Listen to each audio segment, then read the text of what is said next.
Iran को हराना America के बस का नहीं है। थक हार कर ट्रंप अब नए नए जतन कर रहे हैं। खबर है कि अमेरिकी सैन्य मुख्यालय पेंटागन और अमेरिकी सेंट्रल कमांड सेंटकॉम माहिरीन से जंग जीतने के तरीके पूछ रहे हैं, रास्ते तलाश रहे हैं कि ईरान से कैसे निपटा जाए।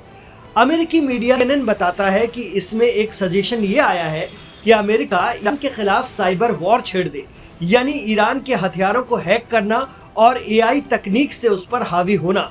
हो सकता है अमेरिका इसमें माहिर हो, लेकिन एक्सपर्ट कहते हैं कि ईरान ने भी कच्ची गोलियां नहीं खेली। जंग से कुछ माह पहले हाइपरसोनिक मिसाइलों को तैयार करने के बाद ईरान ने घोषणा की थी कि उसके जंगी बेड़े और मिसाइलें अब आर्टिफिशियल इंटेलिजेंस यानी AI से लैस हैं।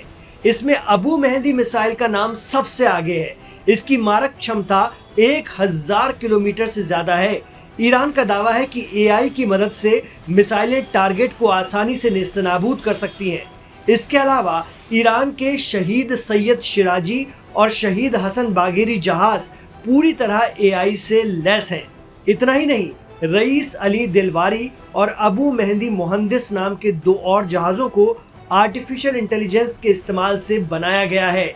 AI तकनीक हथियारों पर कैसे काम करती है, तो इसके मायने हैं कि ईरानी मिसाइलें खुद इतनी इंटेलिजेंट हैं कि वो अपना निशाना खुद सेट कर लेती हैं और दुश्मन के सारे भटकाने के तौर तरीकों को भांपकर ये मिसाइलें सही निशाने पर सटीक मारती हैं। ईरान की इस्लामिक रेवोल्यूशन गार्ड कॉर्प्स यानी IRGC ने घरेलू सतह पर इन्हें विकसित किया है और ईरान का दावा है कि पहले से भी एडवांस तकनीक से लैस हाइपरसोनिक मिसाइलों को AI से और ज्यादा खतरनाक बना दिया गया है। हाइपरसोनिक मिसाइल को लेकर ईरान का दावा है कि आवाज की स्पीड से 15 गुना ज्यादा स्पीड है इनकी। फतह 2 नाम की ये मिसाइल हाइपरसोनिक ग्लाइड वाहन HGV वॉरहेड से सुसज्जित है और फतह 2 मैक 5 से 20 तक यानी 6170 से 24700 किलोमीटर प्रति घंटे की रफ्तार पकड़ सकती है। ईरान का दावा है कि फतह 2 की क्षमता इसराइल और अमेरिका की एडवांस एंटी बैलिस्टिक मिसाइलों से कहीं ज्यादा है। उस पर ये AI से लैस है।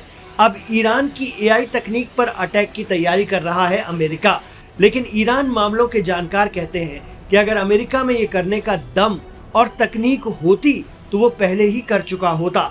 ईरान ने वक्त के साथ खुद को इस काबिल बना लिया है कि उसकी तकनीक को पकड़ पाना आसान नहीं है।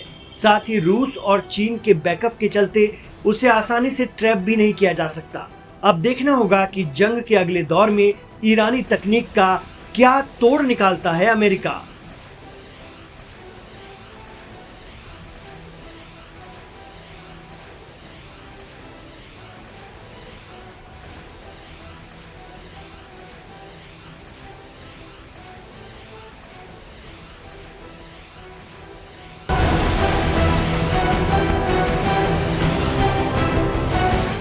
मिडिल ईस्ट या वेस्ट एशिया में सबसे निपटना आसान है, लेकिन ईरान को हराना अमेरिका के लिए टेढ़ी खीर है। इसराइल की वजह से जिस ईरान को 2 से 3 दिन में निपटाने आया था अमेरिका, आज 5 माह से फंसा हुआ है। ईरान मामलों के जानकार शौकत भारती कहते हैं कि कुदरत ने ईरान को इस तरह नवाजा है कि ना तो अफगानिस्तान की तरह है वो और ना ही इराक की तरह कि अमेरिका का आसान शिकार बन जाए। उस पर से जज्बा हुसैनी का कोई तोड़ नहीं है। कई मुस्लिम और अरब देश हैं, लेकिन उन्होंने करबला को प्राथमिकता नहीं दी, लेकिन ईरान ने दी है जो उसे अजेय बनाता है।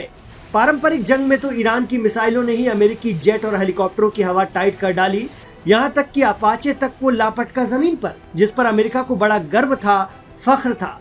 एक्सपर्ट कहते हैं कि अपने दुश्मन के फाइटर जेट और हेलीकॉप्टर गिराने के लिए ही एक खास मिसाइल बना रखी है ईरान ने, जिसका नाम है या अली। जी हाँ, इमाम अली के नाम पर मिसाइल का नाम रखा गया है। 700 किलोमीटर तक मार करने वाली या अली मिसाइल 200 किलो का धमाका लेकर चलती है। खास बात तो यह है कि ईरान की या अली मिसाइल को जमीन के अलावा विमानों और हेलीकॉप्टरों से भी दागा जा सकता है, इसीलिए ये अमेरिकी हेलीकॉप्टरों और फाइटर जेट का काल बन गई, जिससे इसकी उपयोगिता और दायरा बढ़ गया है।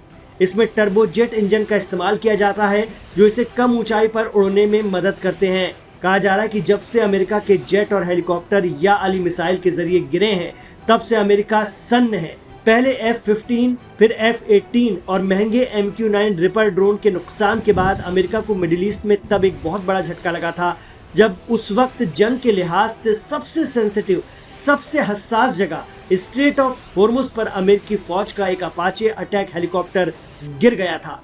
एक्सपर्ट कहते हैं कि ये भी सच्चाई है कि अमेरिका की तरफ से कभी इस बात को बताया नहीं जाएगा कि एडवांस और लड़ाकू हेलीकॉप्टर अपाचे कैसे गिरा। कहा जाता है कि अपाचे हेलीकॉप्टर गिरने के लिए नहीं बने हुए हैं। AH-64 अपाचे हेलीकॉप्टर को दुनिया के सबसे खतरनाक और ताकतवर लड़ाकू हेलीकॉप्टरों में गिना जाता है। इसमें हेलफायर मिसाइलें लगी होती हैं और इसका इस्तेमाल ड्रोन को गिराने और छोटी नाव हमलों से बचाव के लिए किया जाता है। हाल ही के महीनों में यह हेलीकॉप्टर ईरान के नज़दीकी समंदर के आसपास कुछ ज़्यादा ही उड़ रहे थे। अप्रैल में ईरान ने अमेरिका के F-15 strike eagle fighter jet को मार गिराया था, लेकिन माना जा रहा है कि ईरान की या अली मिसाइल ने ही हेलीकॉप्टर का शिकार किया था। ईरान में IRGC यानी पासदारान इस्लाम बार बार कहती रही है कि अभी तो ईरान ने सिर्फ झांकी दिखाई है। 40 दिनों की जंग में 10 साल पुराना कबाड़ चला है। असली माल तो अब भी गारों और खंदकों के नीचे है, जो अमेरिका और इसराइल को कहीं का नहीं छोड़ेगा।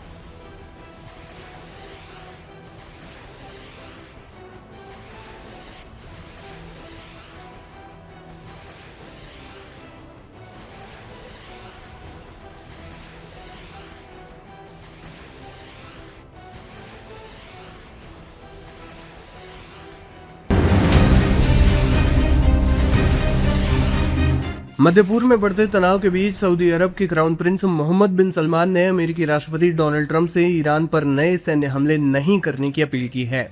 अमेरिकी अधिकारियों के मुताबिक शनिवार को दोनों नेताओं के बीच फोन पर बातचीत हुई, जिसमें MBS ने स्पष्ट रूप से कहा कि अगर अमेरिका ईरान पर फिर से हमले करता है तो पूरे खाड़ी क्षेत्र में तनाव खतरनाक स्तर तक बढ़ सकता है। ये बातचीत ऐसे समय में हुई है जब अमेरिका और ईरान के बीच सैन्य टकराव लगातार तेज होता जा रहा है और पूरे मध्य पूर्व में युद्ध की आशंका बनी हुई है। रिपोर्ट्स के मुताबिक राष्ट्रपति ट्रंप ईरान के ऊर्जा ठिकानों को निशाना बनाने के विकल्प पर विचार कर रहे हैं। हालांकि सऊदी नेतृत्व का मानना है कि इस तरह की सैन्य कार्रवाई से हालात और बिगड़ सकते हैं। अगर संघर्ष लंबा खिंचता है तो इसका असर केवल अमेरिका और ईरान तक सीमित नहीं रहेगा, बल्कि पूरे खाड़ी क्षेत्र की सुरक्षा, वैश्विक तेल आपूर्ति और अंतर्राष्ट्रीय व्यापार पर भी पड़ेगा। तनाव उस समय और ज्यादा बढ़ गया जब ईरान ने जॉर्डन में मौजूद अमेरिकी सैन्य अड्डे पर मिसाइल हमला किया। इसके साथ ही होर्मुज स्ट्रेट से गुजरने वाले जहाजों की आवाजाही भी प्रभावित हुई। होर्मुज दुनिया के सबसे महत्वपूर्ण तेल मार्गों में से एक है, जहां से वैश्विक तेल आपूर्ति का बड़ा हिस्सा गुजरता है। इस मार्ग में किसी भी तरह की बाधा का असर अंतर्राष्ट्रीय तेल बाजार और वैश्विक अर्थव्यवस्था पर तुरंत दिखाई देता है।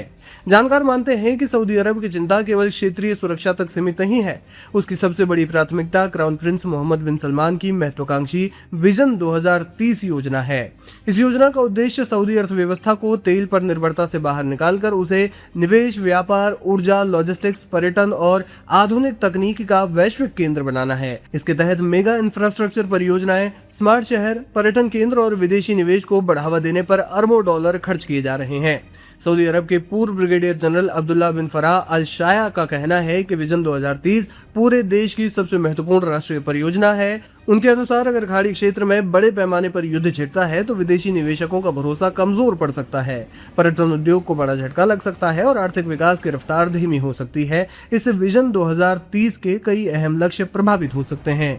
इसी वजह से रियाद किसी भी कीमत पर क्षेत्रीय तनाव को और ज्यादा बढ़ने से रोकना चाहता है। सऊदी नेतृत्व का मानना है कि सैन्य कार्रवाई के बजाय कूटनीतिक समाधान क्षेत्र और वैश्विक अर्थव्यवस्था दोनों के हित में होगा।